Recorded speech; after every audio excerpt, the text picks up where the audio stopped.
Welcome to the SuperCharged video show, where I interview interesting and inspiring people right inside the Tesla. Oh, man. Every time I do it, I'm like, never again. Never again. And Never, ever. And I'm never drinking again. Yeah, exactly. Oh my God, guess who I have in the car right now? I don't know who. Chris Strub. Team Strub, right here. TeamStrub.com, baby. That's right. Guess what? We're in Pittsburgh, Pennsylvania right now. My first time ever. You've been here before. I have been here before, several times. So, Chris, tell us who you are and what we're doing and why are we in this car together? We're in this car together because I really wanted to be in a Tesla. No, I mean that, and you know, Steve and I got in touch earlier. I don't know which camera I'm supposed to look at. Steve and I got in touch earlier this summer when our paths crossed on Meerkat, and I'm actually visiting all 50 states this summer over the course of 100 days. And unlike Steve, I've got my trip all planned out. I know where I'm going, what I'm doing. So just take a nice little dig there at the driver. But I'm also volunteering with a different youth organization in every state. So we're trying to build up some buzz for all of these different youth organizations all around the country. Tomorrow I'm doing some work here in Pittsburgh with Pittsburgh's parks at Frick Park, which is not too far from here. And then I'm off to New York, up to do the Northeast. So our paths happen to cross today. And I'm really thrilled to be able to share some of my story with you. Oh yeah, it's so cool. And that's the thing. Because we are doing somewhat similar stuff. Yeah. And we have a lot of stuff to talk about over dinner. Definitely. Compare some notes. Yeah. But maybe tell us one or two of your most favorite experiences so far. Gosh, I mean, we could drive all the way to Miami and back, and I'd still be talking. Right. Of course, this car would probably get us here in 2 hours. So. Man, there's a number of stories that really stand out amongst the summer. And again, Pennsylvania is my 37th state, so I've got quite a few under the belt here. Way back in the beginning of the trip, I drove down to New Orleans, and I got to work with Youth Rebuilding New Orleans, which is an organization that encourages youth to come out and help rebuild homes that were damaged in Hurricane Katrina. Oh, wow. Which was 10 years ago. I mean, it was August 2005. So, you know, I got a chance to go volunteer with some elementary school kids. And what they do is they actually bring in groups from the local area and from around the country, you know, guys our age, and they get a chance to come in and volunteer and help rebuild these homes. And then they sell those homes back once they're all fixed up to teachers at 80% of market value. So what that does is it of course encourages teachers in New Orleans to stay there. And it encourages talented teachers to move to New Orleans and help improve their community as they go. So there's still about 30,000 properties that are damaged from Hurricane Katrina. Really? Yeah, in New Orleans. That's so crazy. So we got to work. They're working on 3 of them right now. It's a small group in terms of scope. Of course, there are a number of other organizations in New Orleans that are working on the same type of project. But just the way that the grassroots sort of outlook that they took on it, that it started as one guy who went door to door offering to help people after Katrina. And he's grown that organization into this amazing, amazing group. It's unbelievable to see how one person's devotion to a cause has grown into this incredible initiative in their community. So cool. So cool.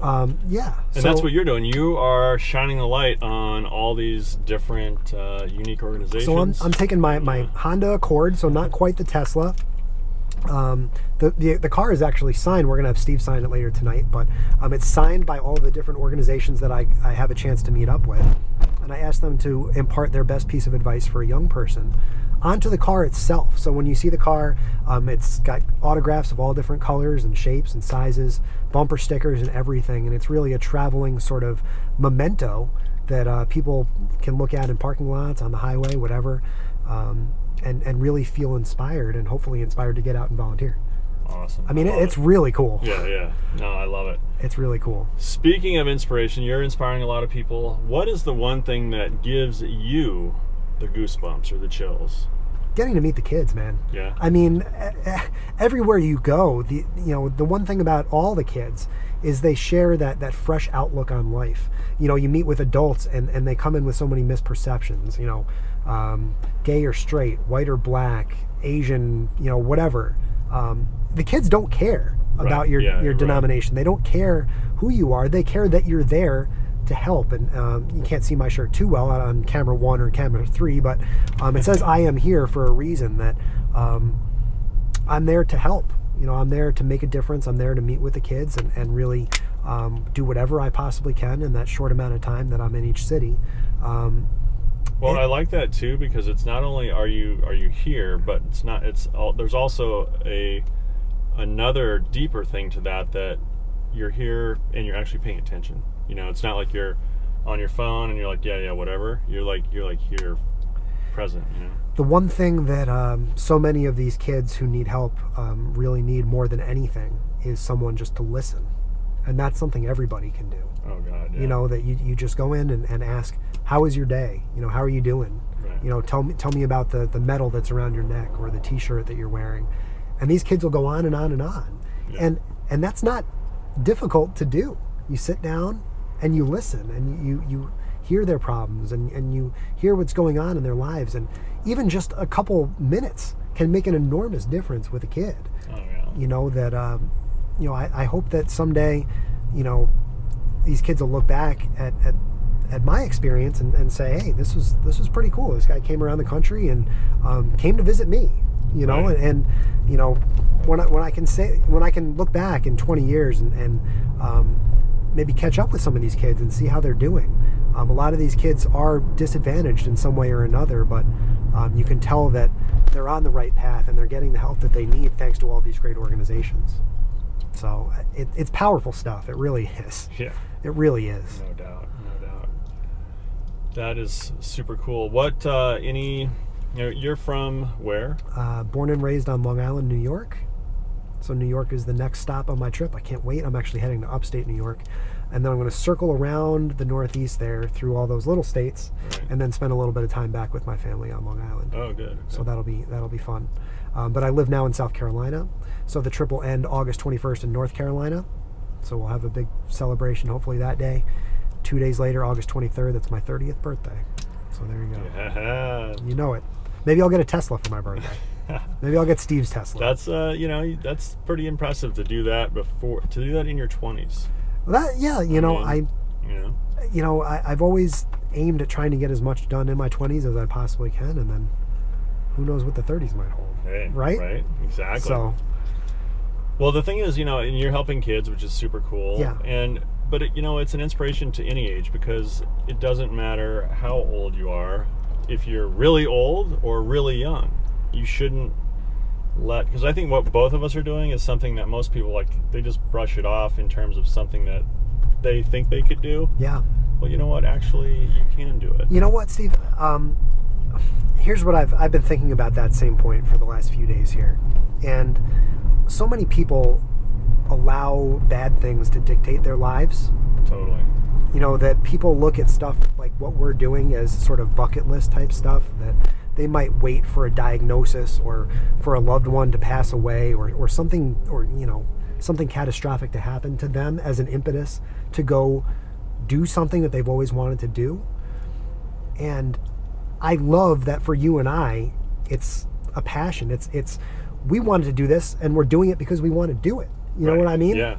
I mean, I'm not sick, at least that I know of. I mean, I know. Knock on wood. I hope I'm not sick. Right. But I'm not doing this because I got some diagnosis or because something bad happened. I'm doing this because I want to do it. Right. I know that I can do it. And I feel like the value that I'm bringing to all these organizations and all these cities and everything is totally worth it. Oh, It's awesome. And why wait? What are you waiting for? You know what I mean? Tomorrow's never promised. So true. My friend. It's not. It's really not. And that's, you just got to, if there's something you want to do, do it now. There's no better time than right the frick now. What are you waiting? Here, camera 1. What are you waiting for? What are you waiting for? Go do it. This is awesome. I can guarantee you, Steve, I haven't asked you this question. Having the time of your life? oh, this is already gonna be the best summer. It's already been the best summer. And I'm only a third done. Yeah, I mean, like really, I don't know what some people are waiting for. That they dream of ideas and they just sit in their head for years and years and decades, and then you wake up one day and you lack the energy or you lack the physical mobility or whatever it is to go do whatever it is you want to do, and it's too late. Well, don't wait. I mean, yeah, figure out a way. And then here's the thing too. What I found is, before I actually made the decision to do it, I had a lot of questions and I had a lot of concerns. I was like, God, should I do it? And I had some friends that were like, I don't know about that, But the thing is, once I decided to do it, that's when all the answers started coming. Yeah. So that's the thing. You just got to make a decision to actually act, and then the answers will just arrive at your doorstep. Well, it's amazing, and it's nice for me to get a chance to spend some time with someone who understands what it's like to be on the road and understand what it's like to try and create your own path and do your own thing and make your own way. So, I mean, this is something I've been looking forward to all summer. I knew we were going to get together at some point. Yeah. But the idea of doing what you want to do and not necessarily having all the answers when you leave, that's okay. You know what I mean? Absolutely. Go for it. Take a chance. I mean, you got two people sitting in this car now who are living, breathing examples of how awesome it can be to go try something and do it.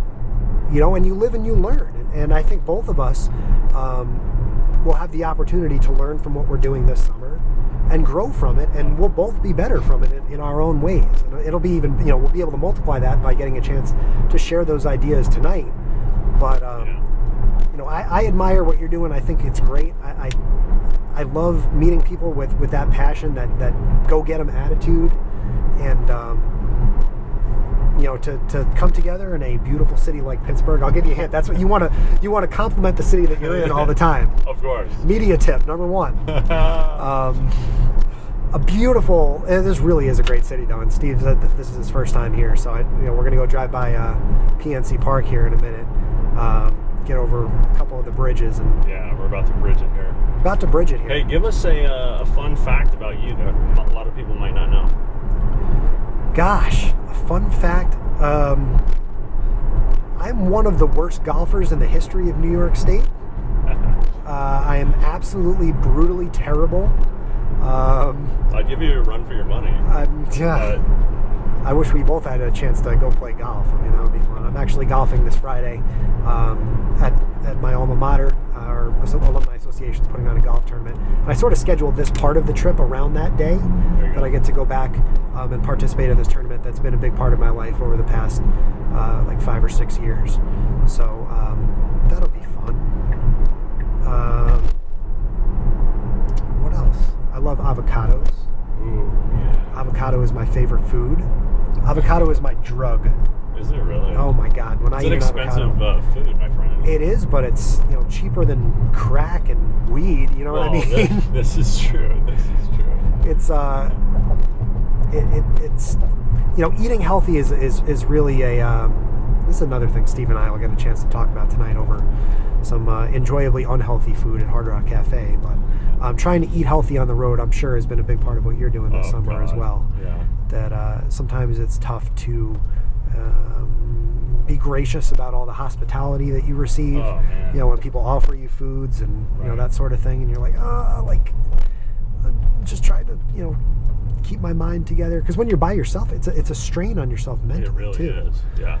That you have to keep yourself together, and I'm starting to realize you hear so much about like artists like Chili Peppers or Incubus or whoever, and they go around on tour and they have these riders where they ask for these specific things and what they want. Yeah, right. And I'm like, that's a great idea. Yeah. Like, just get me a Subway 12. My rider's not gonna be complicated. Like, I like a Subway sub, Italian BMT on Italian bread. You know what I mean? Just the way I like it. And if you have that chance to maintain that consistency from place to place, it doesn't matter where you go. It doesn't matter what city you're in. That's why I spend so much time at Panera. That's why I spend so much time at Walmart. That from city to city to city, places that right?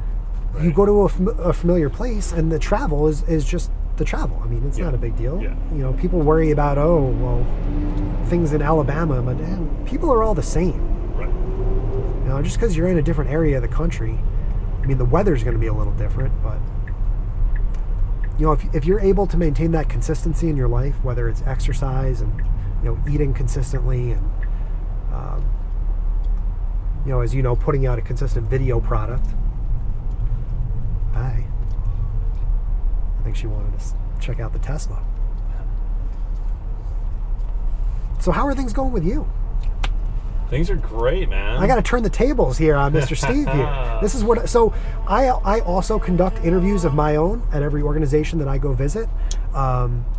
Every organization, I conduct an interview on my GoPro, my Hero 3, and of course Steve's got the 4s hooked up here in the car. And I do a Snapchat interview, so you guys can check those out on my Facebook page. It's facebook.com/Team Strub. And on my Snapchat, we'll have a little Tesla action going on here. At Chris Strub on Snapchat. So, you know, we're working on some of the same things here throughout the summer. Absolutely. You know, and both still trying to figure it out. I don't think either one of us would say that we've perfected the system quite yet. No. I'm sure we'll have it nailed like the last week of our trip. Yeah. That's how it works. It's funny. Obama just said the same thing on the Daily Show the other day. Oh, did he? You know, he's starting to get the hang of it now. Right. Now that he's this far into it. Yeah. Well, let's wrap this up by saying, you know, in terms of networking, like who can you help and who can help you? Are there certain people that might be able to help you as you finish up this massive journey and trek? You know, my journey has been funded completely out of my pocket, which is a little difficult to explain sometimes. It doesn't really compute. It doesn't compete with me either. Trust me. You know, I tried before the trip started. Tell me if this sounds familiar. To line up sponsors, maybe to, you know, put a logo on the car or anything like that. You know, I've saved some spot on my own car, or some space on my own car, for a corporate sponsor or two. That would be the dream. You know, that maybe there's an organization out there that sees the work that I'm doing state to state and you know, wants to pat me on the back and say good luck and help me out a little bit. Like a hotel, maybe. Hotel would be nice. Some place to sleep with a warm shower. Yes. Warm showers are always nice. I've slept in my car a few times. I don't know. I have too. Yeah, I've Really? slept in this about 5 times. So Really? far, yeah. Really? You ever feel unsafe sleeping in the car? That's the only part about it, because it's actually really comfortable. It's just the fact that, and I don't know how safe or unsafe it actually is, but it's more just that feeling of someone's going to start knocking on your window. Yeah. And so you kind of sleep with one eye half open. Sure. So it's not the most solid sleep, I'll put it that way. Do you put up the little curtains in the back? No, I don't have any. Shade off the windows? Well, you take a t-shirt, just like... Dude. Right? Come on. See, we're learning as we go. See, Steve, rookie. rookie mistake. Well, this is your second year, right? This is my second time doing this. I didn't sleep in the car at all last year, though, so that's been a new experience for me. Yeah, so if anyone watching this would be interested in helping out and learning more about my journey, you go to teamstrub.com. There's 3 links at the top of the page where you can consider making a donation of some sort. You can PayPal me. There's a link to the GoFundMe, which sort of explains the trip a little more in detail as well. And you can buy a Team Strub t-shirt. So that's another thing you need, Steve, is your $1 billion Tesla trip t-shirts. I know. So you can go on, click any one of those 3 links if you feel compelled to help me get around the rest of the way. Again, it's been a labor of love for me at this point. You know, literally just extended my credit line the other day to make sure that I could get through these last 26 days or so. But any help that anyone would like to provide would be amazing. I mean, it's been a crazy summer, and I've had a lot of help along the way. I want to thank the city of Pittsburgh for they put me up in a hotel tonight and tomorrow, which is pretty wonderful. And Hard Rock Cafe, where we're heading now, we get a chance to eat for free, which is pretty nice. But any little bit helps, and of course, just that attention on these organizations helps as well. That you know, check out these volunteer opportunities. Many of them are unique to the community that I'm visiting, but also you may see that I'm working here in the parks tomorrow, and maybe you want to get out and help out in a park in your own community, or you see that I visit the Boys and Girls Club of Cheyenne, Wyoming. Wow. That's the view right there, right? But there's Boys and Girls Club, there's YMCA, there's Big Brothers Big Sisters, which is another terrific organization in every town. So take a minute, take a peek at some of the organizations that I've had a chance to visit. Stay tuned the rest of the way. We've got a lot of great organizations coming up through the remainder of the trip, and hope you'll join me. Plenty of different ways on social media, and it's been a pleasure. It's been an absolute pleasure, buddy. Absolutely, and definitely follow Chris the rest of the way. He's going to finish a little before I am, so definitely turn your attention towards him and help him finish strong. And then also have a long way to go, but that's another story. And then after the trip, I have no idea what the hell happens. So there's your view right there. Wow! That Crazy, my God, this is amazing. All right, well, hey, Chris, it's been awesome. Thanks so much for joining. And so glad to be here.